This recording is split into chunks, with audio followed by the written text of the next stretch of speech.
Hi everybody and welcome to a beginner's quick start guide to Python. Firstly, thank you for your interest in this course. I really do appreciate it. Now comes the question, why? Let me answer that for myself. I have studied 7 programming languages in my career, and each time I've stopped just past the basics, except with Python. Python is beautifully simple and yet incredibly powerful. It is also easy to read, which I love. All of these things help make the learning curve of Python much easier than other languages.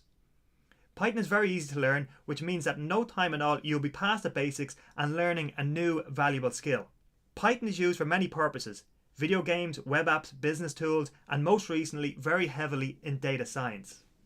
This course is a step-by-step guide through the Python 3 programming language. Each lecture is built on top of the last, and almost every lecture contains a program for you to try. In the past, the reason why I have failed to learn a programming language is because I did not stick at it. You will not have that problem.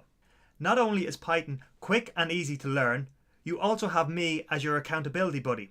Now that might sound like hogwash, but believe you me, it is valuable. Ask me anything, send me your code samples, vent your frustrations when you get stuck, and you will get stuck, and keep in contact, because the best way to learn to program is to practice and talk about it. Send me a Q&A, whatever it might be, get in contact. And in return, I ask for only one thing: stick at it. Even if it's just one lecture a day, stick at it. Python is not learned by observing, but by doing. So do.